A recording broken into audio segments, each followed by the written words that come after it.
Well, everyone, they just showed off The Witcher 4 at Unreal Fest, and I was initially going to co-stream this, but somebody was pointing out to me that this is going to be like a small snippet within the broader show, and if I wanted to do a reaction, it would be like 2 hours with 5 minutes of stuff that we probably really want to see, which is The Witcher stuff. So I didn't co-stream it, but boy, I wish I did now, because what they showed off was apparently way more than we expected. I was expecting them to showcase like some pictures of trees and maybe some rocks and stuff. I was not expecting them to go as hard as they evidently did based on the reactions I'm seeing online. Now, I've not watched this. I pulled up the video. I went to the timestamp that was in the comment section right about 30 minutes in, and I'm going to watch it with you. I've seen a couple of screenshots of what Ciri looks like, but I have not watched this video yet. We're going in raw together, the way friends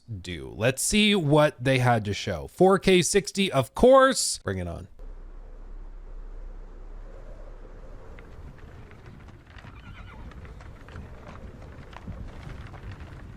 Oh, you're finally awake.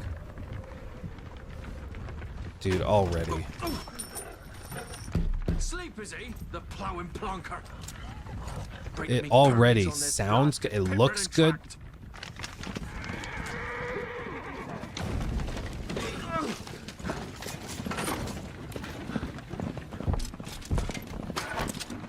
Where's Virna? Dry road.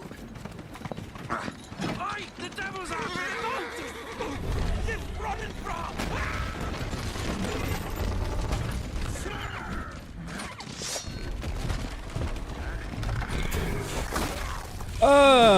Okay, I'm here for this.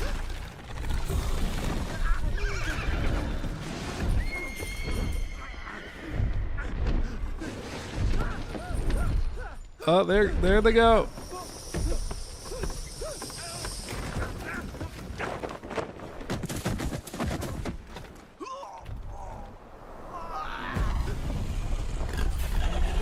Dude, this is insane. This is actually ridiculous. You're doing great. You'll outrun him. Don't worry. Outcrawl him.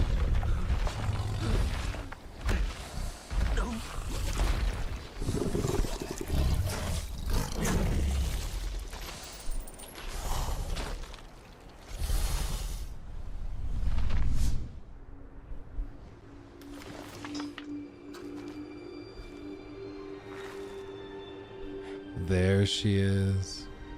Salt. There she is. Almost had me fooled, Fruin.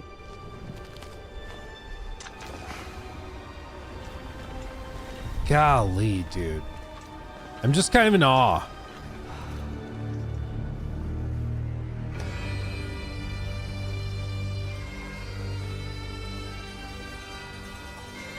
Dude. Oh, okay. So I'll pause it intermittently when we hit a sudden point like that. First things first, I think it's important to note something that we'll circle back to at the end, which is they've already come out and tried to be like very clear. This is a tech demo. This is not technically The Witcher 4, which I know is confusing because it's The Witcher 4, but they're like, it's not. Basically what they said, and there's more to it, don't worry, we're gonna keep watching it. But I do wanna show this article that also has been passed around immediately after this presentation, which is just Witcher 4 tech demo shows footage running at 60 FPS, ray tracing base PS5, which is all true. But there is an update. As you can see, CDPR has confirmed to VGC that what was shown wasn't Witcher 4 gameplay, but a tech demo set in the Witcher 4 world. This is a tech demo, quote, and a first look at cutting edge tech powering The Witcher 4, but not The Witcher 4 itself. It showcases the powerful foundation we're building in close collaboration with Epic Games to push open world design further than ever with the core systems and features we're developing using Unreal Engine 5. We're really proud of this early milestone and excited to give you a sneak peek at some of the cool tech like UAF, Nanite foliage, smart objects, ML deformer, fast geostreaming that are helping shape the future of The Witcher. So want to be very, very clear here. Okay. We're looking at this It looks phenomenal, but we have to maintain like a healthy level of understanding that what they are showing is a tech demo. It is not like this is what, like this almost certainly will not appear in game. This sequence here, the screen cap, this, even this like specific scene, like with the mountainscape set up like this, probably is not actually in the final game. This is something they've built to showcase the power of Unreal Engine 5 with the new tools they're using. That being said, I've seen some people point to that and go, see, therefore you can't take anything from this. But I do think that's a step a little bit too far. What they have is running, based on what they're telling us, in real time. It is a tech demo, but it is running in real time. This is achievable with current hardware, maybe not in the context of an entire open world game once it's like feature complete and ready for launch, but it is functioning, which is insane because it looks really, really freaking good. Okay. Now, as we've always said, hype makes you stupid. Hype can blind you to certain realities. That's why it's important to be very, very clear. This is a tech demo. The final game will not look exactly like this. It will change, shift, evolve, and probably devolve in some other ways. And CDPR's last big game, Cyberpunk, was horribly broken at launch. All of these are reasons to lower like your hype level just a tad, because as we've always said, if your hype level is at like a 7 and the game ends up being a 9 or a 10, you're going to enjoy that even more than the person that was expecting a 10 and got a 9. And it's like, oh, I mean, it's still great, but it's not quite what I was hoping for. So just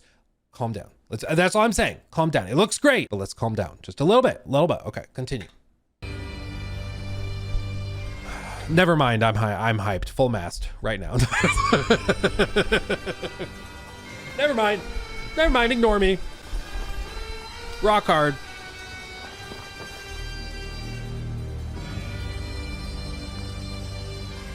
Okay, tell me about it.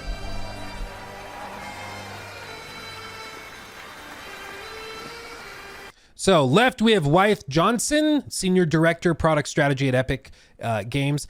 In the middle, we have Sebastian Kalemba, VP, Game Director, CDPR. And then we have Kajetan, maybe? Kapushkinski, I am so sorry, who is the Cinematic Director at CDPR. Big, powerful, important people on stage.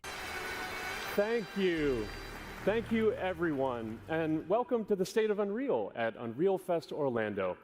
We're here to show you what's next with Unreal Engine and so much more. We are thrilled that you're able to join us. That shirt looks comfy. It looks comfy. I can talk. First things first, I'm here with Sebastian and Kaitek from CD Projekt Red. We have a lot to talk about. Hey, guys. Hey. Thank you, Wyatt. Thank you, Wyatt, and hello, everyone. With The Witcher 4, we're stepping things up. And to do that, we needed the right partner. One that truly understands that great open world games are all about art and technology coming together. Yeah, and look. It's not about AI. I thought games were about ChatGPT and stuff. No, I'm kidding. I'm going to try to crank the audio a little bit too, because it's a little quiet for my liking. Let's see if that worked. Okay, continuing. Our goals are completely aligned here. And around the launch of UE5, your awesome team at CD Projekt Red announced a collaboration to make open world development in Unreal even better. And it's an opportunity, we just couldn't pass it up. So we've been working on a technical demo together to achieve just that. I think we should take a look at it. You guys ready? Born ready. That wasn't it. I thought that was the whole thing. Are you telling me there's more? Don't do this to me. How dare you? Okay, I'm here for it. Okay, I'm buckled in. Click. Let's go. I will say, this, lots of people were healthily skeptical when they announced that they were abandoning and moving on from the Red engine, which is what they built up through The Witcher 3 and through Cyberpunk and everything. And we were like, that Cyberpunk looks amazing. Why do you need to move engines to Unreal of all engines? But now we're starting to see why, because like they not just get like the ease of tools, the ability to hire people right out of university who already know how to use the tool set and stuff, but also they get all of Epic Games that's helping them engineer and build out the engine and new features and stuff And they don't have to do all of that in-house now. Now they can partner with Epic and be like, hey, we need to overhaul the blueprints system because it's having all sorts of issues once we build more complicated sequences and stuff. We just need it streamlined. And then they can go to Epic, Epic can work on it, and they don't have to do it all themselves. It's a collaborative effort, absolutely, but it's one that is quite effective when you're building games like this. And Epic enjoys it because they get to show off The Witcher 4 while promoting their engine, which of course goes a long way. But I'm here. Hightech is going to play the build for us. Sure, let's do it. Okay. I thought that was the whole thing. There's more. Oh my. This is a technological showcase set in the world of The Witcher 4. What you just saw and are going to see now is running on a standard PlayStation 5 at 60 FPS with ray tracing. So to be clear, it is a tech demo set in the world of The Witcher 4. They are not saying this is The Witcher 4. And it sounds like that's nonsense and it's whatever. But the distinction I think is important because it's not like this is where they're starting and then they're just adding more to this until they have a full game. They are saying this is something else. This is like a separate project within Unreal that, you know, it's like when you're writing two different Google Docs. This is a separate Google Doc than the Google Doc for the game, right? Like it's a separate thing, even if it is still running in real time and is wildly impressive. It's just important to distinguish that. And to me, it's a weird thing to hear them say, but I think it gets them out of a lot of the like trouble. If they have to downgrade it before final launch, they can be like, well, we said that wasn't The Witcher 4. Like that was not The Witcher 4. That was a tech demo. The Witcher 4 doesn't look quite as good, but it's running and is a full game. You know, it's probably something that like the legal department encouraged them to say. But anyway, continuing. So in the game, you'll be playing as Ciri, a professional monster slayer, a witcher. She explores the world and hunts down monsters for coin. The region we are in is called Kovir, and you'll get to explore it in a game. Oh, Kovir. Right now, Ciri is investigating the monster, and after gathering new clues, she is heading back to a nearby village. Dude, what always gets me with these things are the little touches. Like, yeah, the landscape's beautiful. Yes, the vistas are gorgeous. But I'm going to just rewind it and just listen to the clanging of the sword handles. They're just bouncing against each other, but it makes just the perfect amount of sound for it to just immerse you even more. Just take it in. Listen to the clang. Nearby village. Am I right? All right, everyone, meet Kelpie. Let weeds be weeds, Kelpie. So just like Geralt and Roach, Ciri has her own loyal companion. We return to town. These two characters need to feel like one. Since you're gonna explore the world on horseback, riding needs to feel seamless, natural, and just fun. Yeah, and to Dude, I can't get over how seamless everything is. Like, not just was that transition from like little cutscene basically to real-time gameplay so smooth. There's like no build-up. She just walks up, it zooms in, goes cinematic. Like, it's unbelievable. It's unbelievable. Even though this is not The Witcher 4, this is a tech demo, that level of seamless transition is incredible. It's just gorgeous. And I mean, of course, Kelpie's gorgeously animated too. I mean, it looks fantastic. Return to town. These two characters need to feel like one.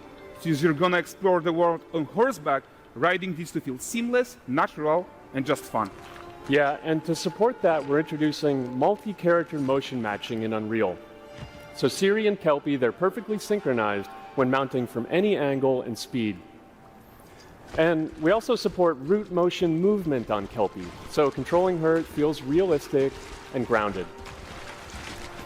And there are also some really nice improvements to our Unreal Chaos Flesh Solver and these machine-learned deformations. So you've got realistic muscles moving and stretching under Kelpie's skin without compromising the performance there.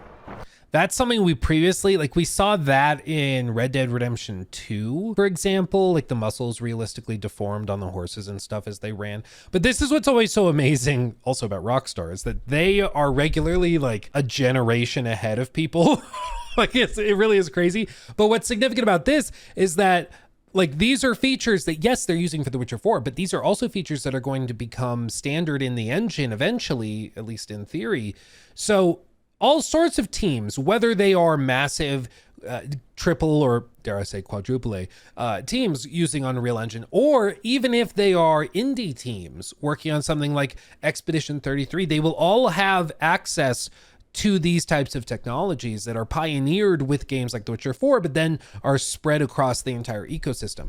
It's a big deal, and this is, I think, going to help really, crank up production value on a lot of different games in the next 5 to 10 years for sure.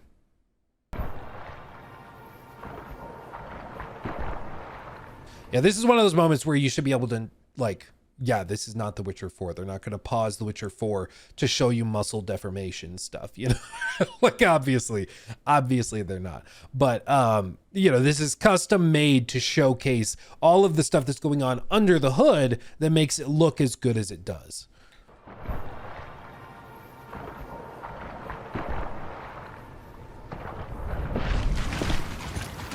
So let's leave Siri behind for a second and talk about the world itself. So much of the Witcher world is natural, organic, especially Kovir with its dense forest and wild nature. What's amazing to me also is that, there's something that's also like, there's a very unique Witcher vibe, when you look at a screenshot of a game and oh, that's from The Witcher 3, or oh, that screenshot's from Skyrim, or oh, that screenshot is from Red Dead, or whatever. You can see a screenshot and recognize where the game's from. And then there's also other instances where you can see just a single picture of concept art and know what game that's from. One of the concerns I had was that by switching to Unreal Engine, it would start to lose some of that unique personality. It would start to look like every other game that's on Unreal, where every game kind of has a similar vibe. The way forgive me, I can't remember who said it, but maybe it was Digital Foundry. I don't remember who said it, but they were talking about Unreal Engine games, and they said all characters and NPCs in Unreal Engine games kind of look like siblings or distant cousins. Like, they all look kind of the same and very familiar. And I get it. Once it's pointed out to you, you're like, yeah, I can't unsee that. They all look like distant relatives, just a little bit. And it's a similar thing with like the broader art style, the assets. A lot of them are copy and pasted across the board from the asset stores and stuff that they have. So games can start to look really samey from release to release to release. But in this case, they've actually managed to retain it. Like, I look at this, I'm like, yeah, that's The Witcher, which is way harder to pull off, I think, than might be immediately apparent. It is not easy to have a totally different engine, totally different tools, cross into a new generation of consoles as well, and fast forward the clocks by a decade, and then create something that still gives off the same vibe, even though it's in a new location, it's in a new area. It's very impressive, but it goes to show you it's the power of the art direction and stuff. But just with this, I mean, just imagine, again, I know it's not actually The Witcher 4, but just exploring maps like this, up in the mountaintops, the little villages, the cities off in the distance. Oh, I'm here for it. Inject into my veins. Natural, organic, especially Kovir with its dense forest and wild nature. Yeah, and wild nature is hard. And with Nanite geometry, we've freed artists from so many of their old constraints. But we don't want to rest until everything we do in Unreal has that same spirit of freedom. There's always more work to do. And foliage is a huge piece of that puzzle. So we are excited to introduce Nanite foliage. Sorry, I'm apologizing to my OBS because this is an encoding nightmare. This right here, this whole thing is an encoding nightmare. But basically, this is one of the things that's been deemed as problematic with Unreal Engine, is the over-reliance from a lot of devs on Nanite, because it, in theory, makes it so you don't need to have like 15 levels of detail, or realistically like 3 or 4 for each asset. You're able to instead just rely on Nanite to scale it dynamically. And sometimes it works well, other times it doesn't, but they're actively making tons of improvements to it. And basically the idea is that meshes and assets that are close to the camera can use more triangles, more polygons. Ones that are further away that don't require as much physical geometrical detail, they can have lower poly counts, which can dynamically change based on resolution, based on camera speed, distance, all of that stuff. And it's something they're actively making improvements to, which is what they're showcasing here, where it also now will apply to foliage as well. And in order to achieve gorgeous foliage density everywhere, while still being memory efficient, fast to render, we believe that a new idea was needed. The bear! Look at the burr! Look at the burr! Bears are confirmed. Witcher 4 confirmed, but not Witcher 4. Witcher 4 tech demo confirmed. Memory efficient, fast to render, we believe that a new idea was needed. So instead of the same card approach we've been using for the past 20 years, artists should be free to take a nanite approach to foliage, modeling every single leaf and pine needle. And the old LOD tricks of the past, they needed a complete rethink. And in their place, it's a new adaptive voxel representation in nanite. It's volumetric, it's fully 3D, it is super fast to render. And these dense clusters of triangles turn into these cubes, which at a distance, they're no larger than a pixel, and they react to the changing light of our dynamic sun and our shadows, and they allow artists to render whatever amount of foliage is needed to achieve their vision without compromise. It does make sense when you pause to think about it. It's like, if we zoom in enough on the frame, eventually, an individual leaf will be less than a pixel. So why do you need like a full geometrical shape there? You don't. Why do you need an alpha, plane texture or something? You don't. So this just is an attempt to replace that. Once it gets far enough away from the camera, or it's like small enough on screen, you can just swap it out and do it that way. It's really, this is not my bread and butter. My understanding is that it's pretty CPU intensive.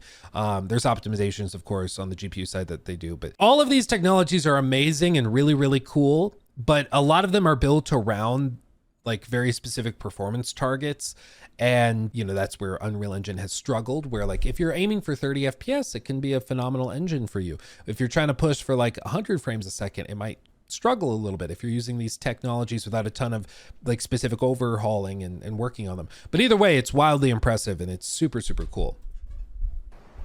And no compromise means how ambitious we are when it comes to bringing our vision to life with incredible visuals. But more than that, together with Epic, we created faster way to load the world. We can now bring in more content more quickly for the smoothest possible experience as we fly down to catch up with Siri. You're telling me there's not load screens? How dare you? How dare you? I was just reminded, I was talking to my buddy and he was like, yeah, I got recommended one of your old Starfield videos from like 2 years ago. And he's like, I watched it. And one of the top comments, it was like before the game came out. And we were talking about concerns over load screens being everywhere in Starfield whenever you fly anywhere and stuff, which ended up being valid concerns. But one of the top comments from somebody being like, Luke's being unfair about the load screens in Starfield before the game launches. The top comment was like, I actually like load screens in Bethesda games. They help me pause, think about the quests, and think about what I just experienced in the story. I can even check my phone. And it was like the most insane cope you could possibly imagine to justify load screens in a video game. It was so stupid. But anyway, that's what made me think of it. Yeah, seamless data? Yes, please. 2 thumbs up. That's me. Let's go. That other guy from the Starfield video will be upset, but I'm happy.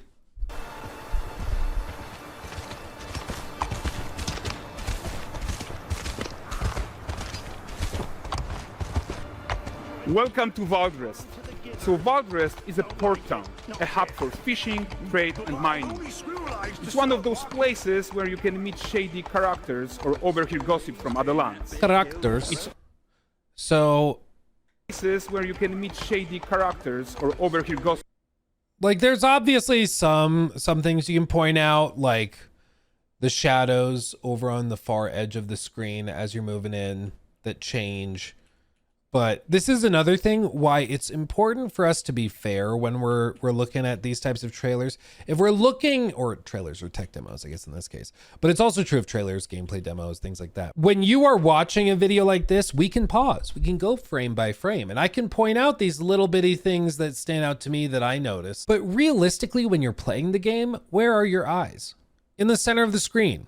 going where you're going. Like you're looking here because you're going to ride the horse through the walkway. So yeah, we can point out these little bitty things. We can point out, you know, shadows popping in and out. But realistically, are you going to notice that when you're playing? No, probably not. What you will notice, probably this one. So you watch right here. If you watch at the center of the corridor through here, you will see some pop in and stuff as you come in. But again, this is a tech demo. Things are going to change and evolve. It's not the final game. But I do want to just point that out because I think often we can get caught up in like pixel peeping, they call it, which is a great name. But you got to remember, the actual experience of playing a game is different from the one of watching a trailer and trying to micro-analyze and, you know, hyper-analyze and stuff. But it still looks fantastic. What's the over-under on there being a Frozen reference in this game? It's probably pretty high, right? It's also where Chewie took on her current contract. High-tech, let's leave Kelpie here and explore the marketplace and food. Again, I'm shocked that there's this much that they're showing. Excited we can finally show you some of this stuff. Let's see what Valkyros has to offer. Again, I thought that first like 30-second, 60-second, whatever tidbit of the wagon, I thought that was all they were showing. I'm shocked they have this much, but I'm very happy. Not her again. Not even at the Land Exeter Fair. Now, It's a bird. I present him with a fish. For the furry rascal will often wait, and the bears wait. Those interactions, that's smooth. It's smooth. It kind of reminds me of the first time I played Uncharted 4. You know, like, do you remember the part in Madagascar where Nate has to push through the crowd and he's kind of like weaving through people? It reminds me of that, where they just like do some basic animations to push your way through them. These seem more hand animated, like very specifically for this crowd arrangement. So it probably won't look quite this good in the final game, but I'm okay with this as a proof of concept, at least. Sent him with a fish. For the furry rascal will often wait, and the bears wait. Grants good fortune. More than me. I ask for your generosity. Pardon. Guys, notice how responsive the world is. Character actions directly affect what happens around you. Sometimes The child running and picking up one of the apples that fell.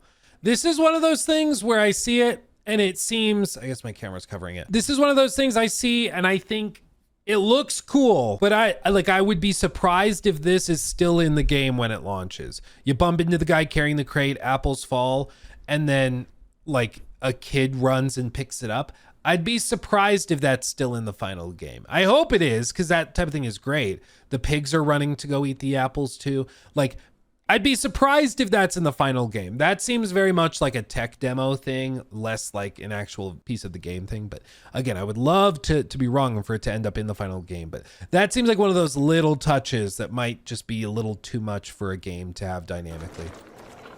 But we'll see. character actions directly affect what happens around you. Sometimes even setting off chain reactions. Everything is working together.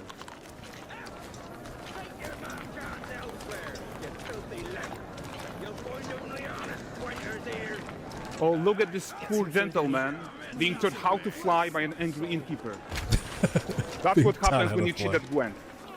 Last of it, is it? Ready to aim. Round ones jingling in the purse.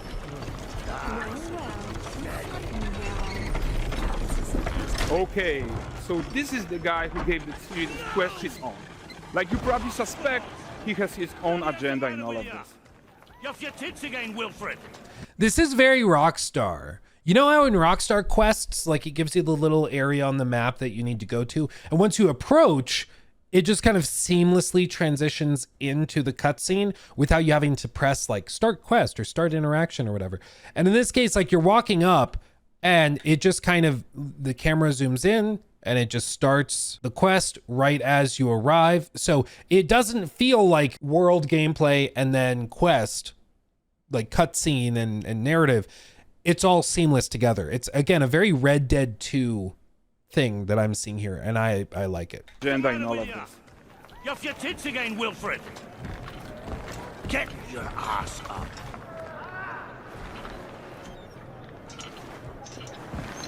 A typical day's toil. Who in?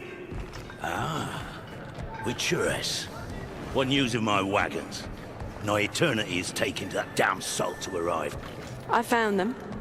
And, well, suffice to say, they'll not reach you. As for the salt, I found not one speck. I presume this comes as no surprise to you. Now. Kavir's smuggling trade is of no concern to me. Shush, shush, shush. The manticore that flattened your cart and devoured your men? Quite the opposite. Manticore. No, you're supposed to toss a coin to the Witcher. That's what. Stupid joke. I'm sorry. No, them winged hellspawn dwell in the earth. It's the one good thing that came out of the Witcher Netflix show. I'll insist on that. It's the one good thing. That and all of the fan art for Henry Cavill as Geralt, because you know. Send a crate. Moving on. While Siri decides what to do about that merchant, let's take a look at the character technology that powers this marketplace. Why don't we listen in on these fishmongers? They're selling their wares, chatting up customers. Morning, catch this is. Won't find none fresher. Reckon me lady's after one of them. Comes. Get this cleaned and gutted for you. You mind, dearest? Into seeing something more. Got mackerel, cod, all Braxton's finest. And there is tons of tech at play here, even in this simple market stall. Metahuman tools, improved Unreal smart objects, chaos cloth, and more. Yeah, and all of this exists to make sure that the gap in quality between Siri and NPCs is as small as possible. Which I love. I love the idea that main story characters and NPCs, they should be largely indistinguishable. Like the world should feel seamless. I love that. Again, I'll believe it when I see it with the final game, because you got to remember, for tech demos, they know they're going to showcase this. Like they know they're going to show this particular fishmonger interacting with this customer, so they can hand animate a lot of these interactions with the fish, and they can do the thing where he specifically hands it off to his wife to gut, and they can do all of that because they know that this particular thing is going to be seen and showcased. In a final game, in the actual game, they have to do that for dozens or hundreds of individual shop stalls and have it dynamic with all these different customers coming in and out. Like it's way more complicated to get it working in a final game versus a tech demo. So this is good to like set the standard and the bar of what we want to achieve, but is this likely what's going to be in like its final form? Probably not, but I really hope it is, because my god, if this is what the game actually ends up being like, we're in for a treat. Yeah, and closing that gap, it's not just about fidelity, right, but also authenticity. They should react to changes in the world around them. But the prisoner in pillory isn't exciting enough for Valdrest. Let's grab everyone's attention with a circus.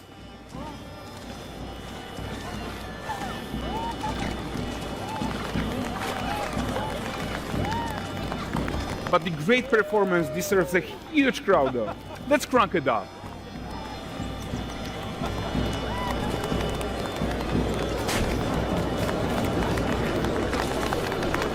So you are seeing tons of optimizations here to many of Unreal systems, including an entirely new Unreal animation framework, allowing us to fit easily in our 60 FPS budget, not just in rendering, but also with room to spare on the game thread.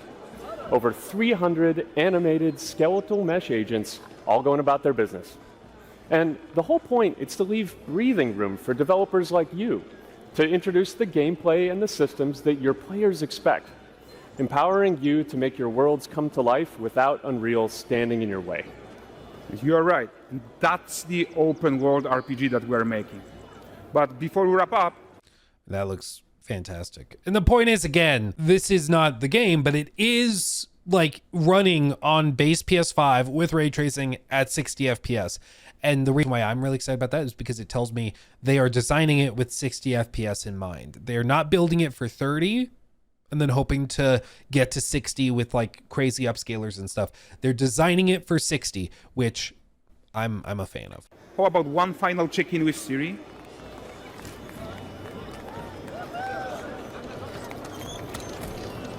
We are making this game to be the most immersive and ambitious open world Witcher game ever.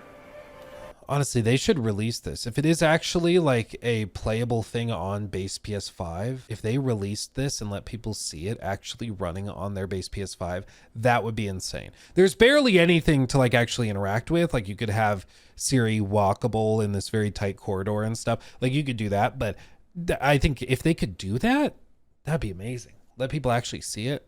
And it's not the game, so what are they going to data mine from it? Like I don't think they could data mine anything. And we are making this a reality thanks to our work on Unreal with the team at Epic. I think what we're doing together is going to bring in a new generation of open world RPGs, and I'm so proud of what we accomplished so far. We are too. So we're almost done, but before we go, here's a small gift for all Witcher fans. A first look at Lanexeter. Oh, baby.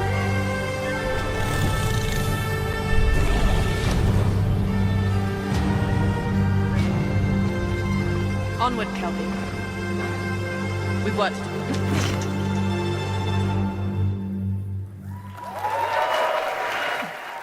Ooh, baby. Thanks, guys. Seriously, it looks amazing. And we've also barely scratched the surface of what's coming in Unreal 5.6. So here's Julien to tell you even more. Thank you very much. Thank you so much. And then they showcase a bunch of other stuff too, but that's the Witcher stuff as far as I can tell. I don't think there's more, right? I think they're now going to go into other stuff. I mean, they show some environments. Like that was just the perfect content to focus on our main goal for the release, which was performance. We want the engine to scale to large and rich worlds. We want to preserve graphics quality. And of course, we want to deliver high frame rates that you and your players expect. So let's check it out, starting with rendering. I mean, I think he's right here. That the problem with Unreal Engine right now that people have is that it feels like it's super heavy to run, so games look good, but they are really tough to run unless you have really high-end hardware, or if you don't and you're running on like consoles, for example, your frame rates are going to be pretty low, you know, or the game is going to have to compromise with like hardcore upscaling on performance level or performance or rather ultra performance in order to hit frame rate targets that are usable. So if they're making, you know, steps to just improve optimization before doing other big leaps forward in features, I think that's probably a good idea. If you all remember, when we released Nanite with UE5, it supported static geometry. Let's see. And now he's going to go into details specifically on some of the other stuff they're doing. I'll just let him explain. This is all interesting. As good as this one.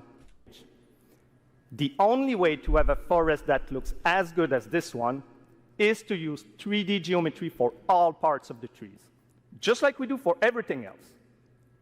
However, this is a crazy amount of fine geometry. So we had to rethink how trees are created and displayed. To create them, we developed Nanite assemblies. These 28 little parts that you see are all that we use to build all the spruces from the forest. They are instanced thousands of times and used like building blocks to assemble trees in different ways. And as you probably noticed with the wind effect, they even support skeletal animation, which runs on the GPU.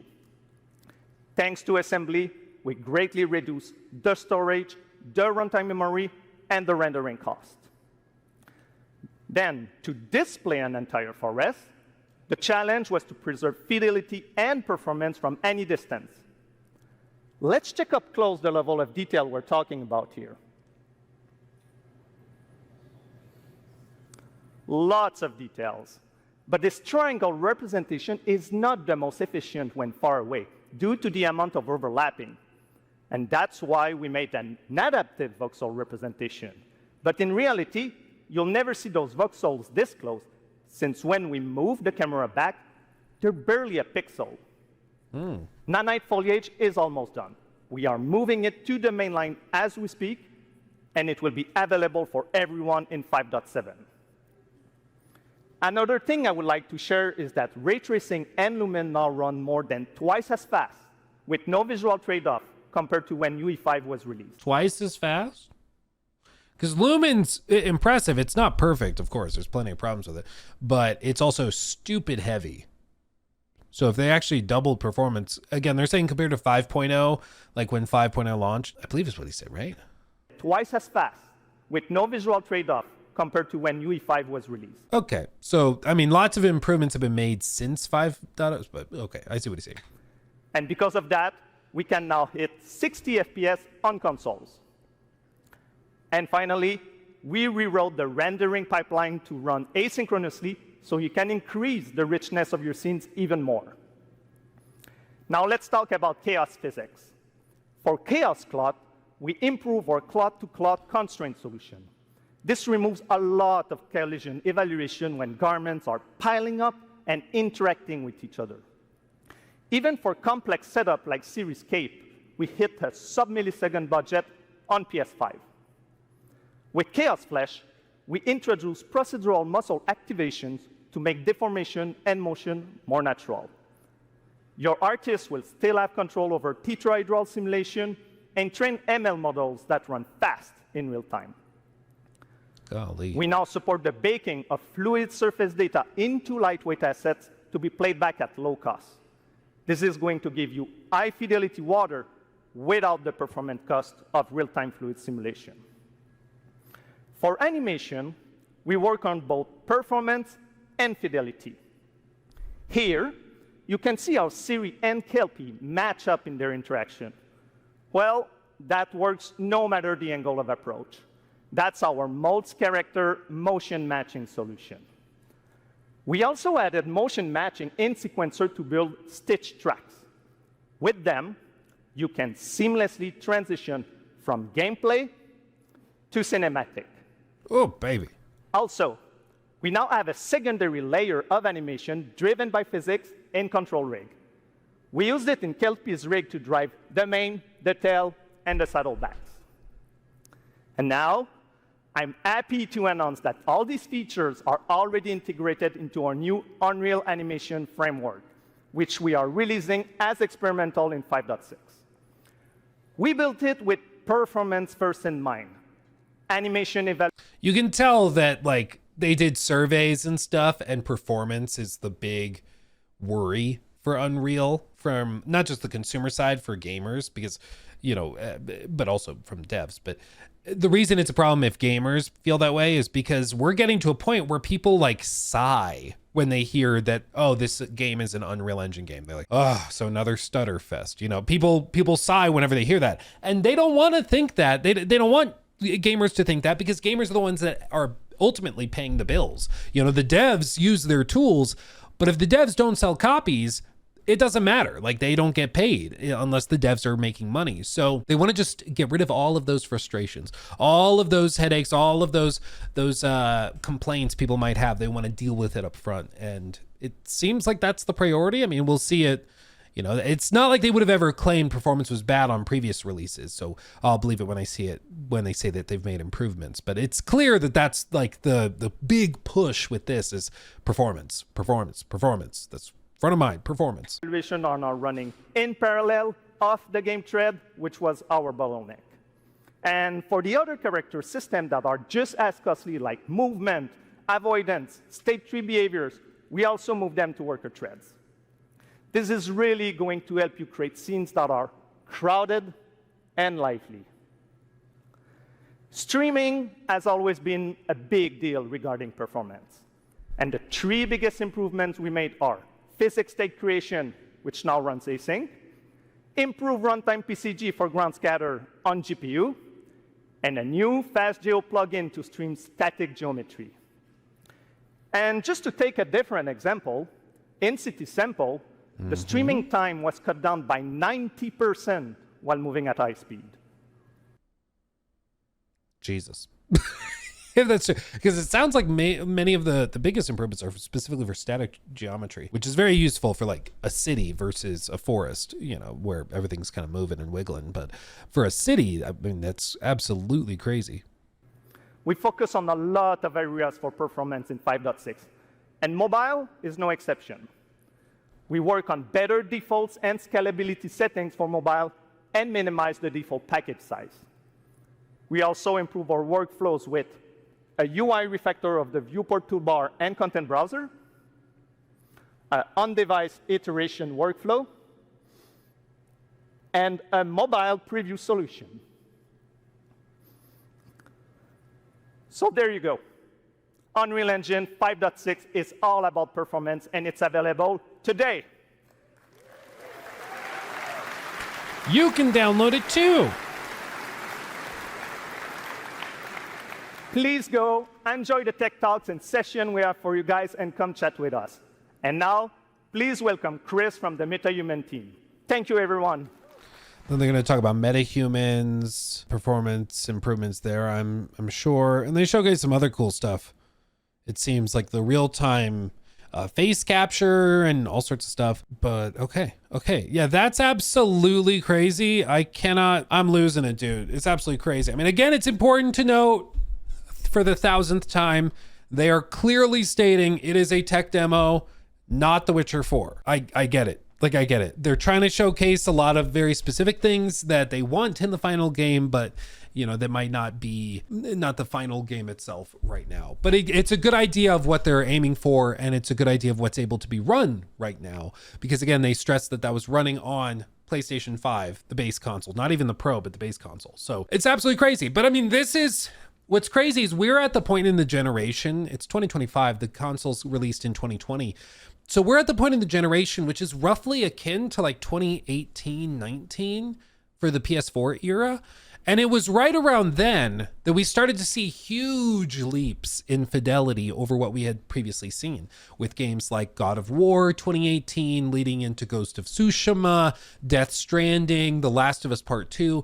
And we're hitting that point with this generation now where we're starting to see the games that have been built completely from the ground up for the current generation of hardware. And it's absolutely crazy what they're able to do. I mean, it really is remarkable. But the reason it takes so long is because it's not as simple. Like, I think a lot of people assume when you upgrade the consoles, it's kind of like PC gaming when you get a new GPU. Like, oh, I swapped out my 1070 for a 4080, and now I can just crank all the settings and it looks better and it runs better.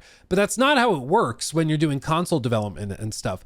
When you're building these games, like the engines have to be upgraded and overhauled to be able to do these crazy complicated things. And then the devs have to learn how to use it. You have to have time to build it and then polish it. And that can take 4 to 5 years once the hardware is out for it to actually see the light of day. And that's what we're seeing now is what that actually looks like. A true next gen game that's open world and is using all of these technologies. It's absolutely wild. And even though I know they're saying this is not actually The Witcher 4 and they're trying to talk people down to not get too hyped, I still think this is a pretty good indication of what they will be able to achieve, because all of the technologies, all the like the animation stuff, all of the nanite foliage, all of that stuff is actually going to be used in The Witcher 4. This is just not the save file for The Witcher 4. You know, it's going to use these same tools and the same stuff. It's just not the specific executable, you know. But it looks insane. I, again, am regretting not just streaming this because we would have had plenty to talk about. But either way, I'm glad that we got this, and I am very excited about it. It looks phenomenal. It's still probably a couple of years out, just to be completely realistic. They are saying some of this stuff will be available in like 5.7 is what they're targeting. And that is next year's Unreal release is my understanding. So like a lot of the stuff they even used in this tech demo is still experimental at this stage. So that would at least suggest that it's, you know, a little ways off. I still think that they probably are in like the 2027 range for when we actually get The Witcher 4. But this is far from the last time we're going to see it. They're going to show it next year at the Unreal Engine showcase. They're going to show it whenever they get the chance because it hypes people up. And, you know, you probably would not have been watching videos on the Unreal Engine showcase today unless The Witcher 4 was here. The fact you're watching this video is kind of proof positive that The Witcher brings eyeballs, and that's good for Unreal if they can bring eyeballs and start to impress people with what their technology is doing. So I'm just excited. I can't wait to get more about The Witcher 4. It looks great from what they're showing for the tech demo, and I can't wait till we see the actual game itself. It's crazy, dude. It's absolutely crazy, but it can't get here soon enough. I'll tell you what. Can't get here soon enough. But that's going to do it for me. Thank you so much for hanging out with me, for chilling and vibing. I'll be on stream tomorrow at some point. I have a dentist appointment that is gonna be so much fun, so I'll have to figure that out. But we've got a state of play tomorrow. I think like we'll have stuff to talk about, so don't worry. Don't worry, we'll figure it out. Much love, everybody. I will see you in the next one. Hugs and kisses. Bye-bye.